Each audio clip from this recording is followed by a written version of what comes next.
Libre. So, marami kami kaninang ginawa. So, meron kami mga ginawang mabi. So, ito yung mabi na ginawa natin. So, ito naman, ginawa natin kanina. Tingnan natin. Ito, gagawin pa to. Carrier. So, tingnan. Ano? Carrier. 5TR to. So, pinadala ko yung indoor. Kaya yung indoor. So, kumpleto para matesting natin kasi pag hindi natin ito matesting, so wala. Ito mabi.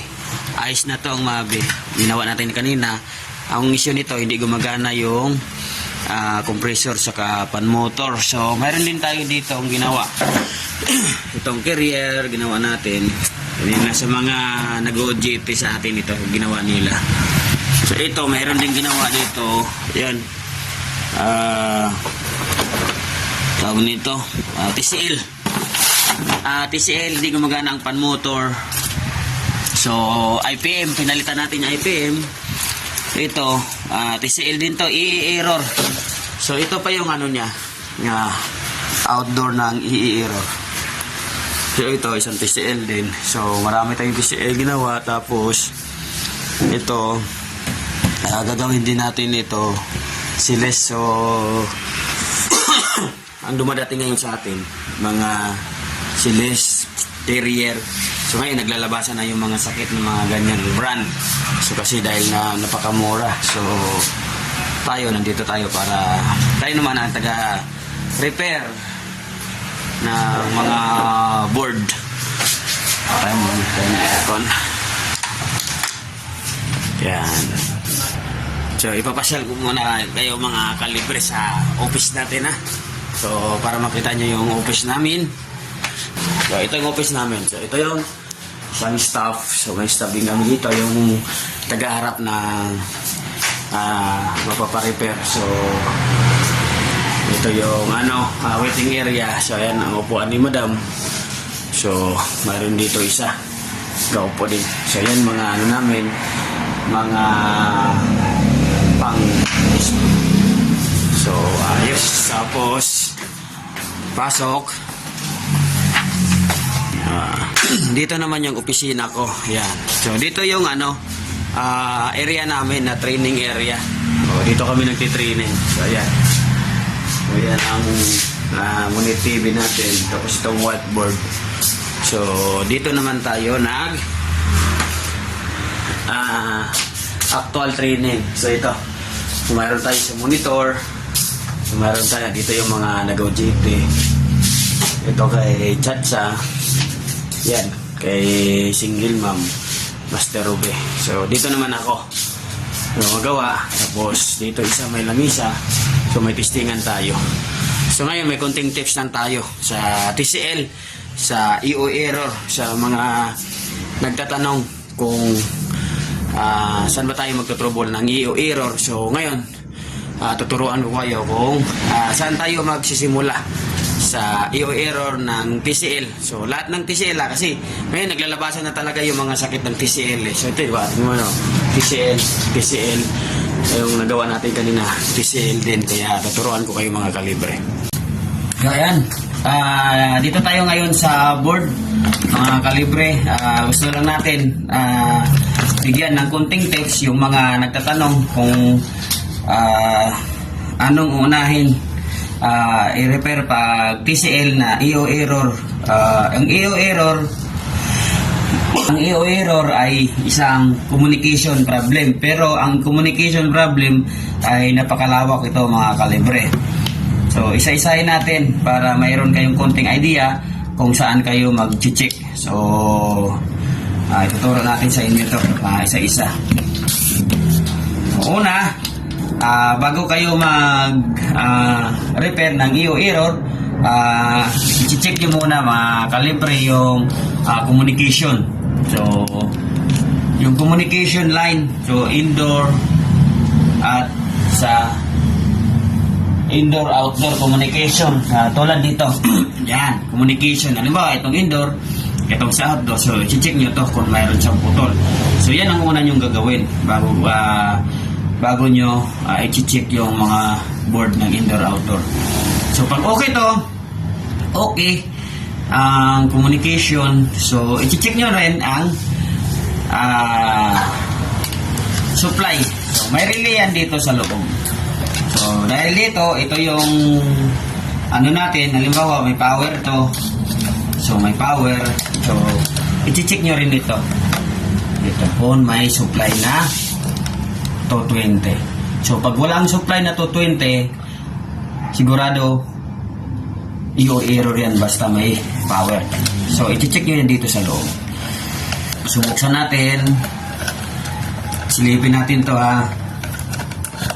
Para makita nyo. Silipin natin. So, pagka wala kayong makuha ang supply dito, i-check nyo to. Buksan ko lang muna ito ha. Konting tips lang to. Ito. O, kung wala kayong makuha ang 220, sa natin, ayan. I-check nyo yan ang relay. So, i-check nyo yan ang relay kung nagkukontak pa. Yan. Isa yan sa sira. Bakit nag-i-error? So, hindi nagkukontak. Kung wala kayong makuha ang 220 dito. So, yan. Pangalawa yan mga kalibre. So, balik muna natin to. Malawak ang malawak yung iwan error. Yan ang pangalawa. So, pangatlo natin ang i-check. Kung halimbawa mayroon na kayong nakuha ditong 220, so dito naman i-check nyo rin dito sa outdoor naman. So mayroon yan sakit dito. So hindi ako naka-ready kasi biglaan ng mga kalibre yung ano natin. So dito, yan, ito ano lang, konting tips lang tayo para mayroon tayong mga idea. So ito, yan. Kung mayroon dito 220 tapos wala dito, so ibig sabihin yung communication nyo ay may putol. So yan, 220 ha. So yun, sunod-sunod tayo. So sunod, kung mayroon at kung may makuha naman kayo ditong 220, so dito naman tayo sa punta naman tayo sa output board. Buksan nyo ngayon yung board kung may nakuha tayong 220 dito. So titingnan nyo yan kung may indicator light. So, pag may indicator light, ang board natin, so ayan, may ilaw yan dito eh. So, kung may nakita kayong ilaw niyan, ibig sabihin, may supply yung board. Tandaan nyo pag nakita nyo ilaw, ibig sabihin may supply yung board. Kompleto ang supply. Kung wala supply, at kung walang ilaw to, so ibig sabihin, hindi pumapasok dito yung secondary supply. So, yung nakakaalam niya lang, yung mga electronics, yung mga secondary supply. So, ito sa mga bago pa lang, konting tips lang ito. Kung may makuha kayo 220 dito, so, pagbukas nyo ng board, at wala kayong makitang ilaw dito, i-check nyo itong filter capacitor. Yan, ito. Kung mayroon kayong nakuha 300. Ang 300 naman yan ay DC.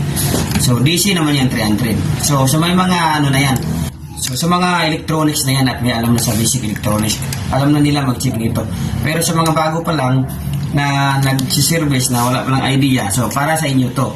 So, pag wala kayo nakuha nitong 220, i-check nyo itong fuse. Ay, kung may nakuha kayong 220 AC dito at walang indicator light, so i-check nyo itong fuse. Ayan ang fuse.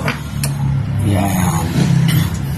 Minsan nasisira yan eh. Kadalasan nasisira yan. So, pag putok ang fuse, so, kung wala kang idea sa electronics, ang board, i-follow out yun. Dalhin nyo na sa malapit na talagang gumagawa ng board. Kasi pag putok ang fuse, so maraming sira yan dyan. May shortage yan dyan.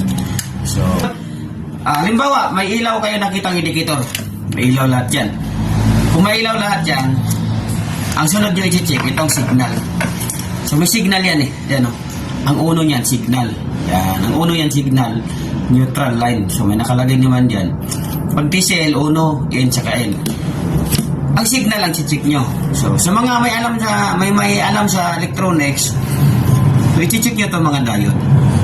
Diode, resistor, saka ito. So, yan Pag may indicator light takbo kagad kayo dito sa signal. At ito, optocoupler, may mga resistor dan mga diode. I-check nyo rin kung putol yung circuit, putol yung wire. So, yan. So, Yan ang muna ang kunting tips natin sa EO error. So kasi pag ituturo natin yan isa-isa, mas malalim yan. Mahirap ang repair ng board pag wala kayo idea sa electronics mga kalibre. Ayan, sa mga nag-home service, walang idea sa electronics. So yan lang muna.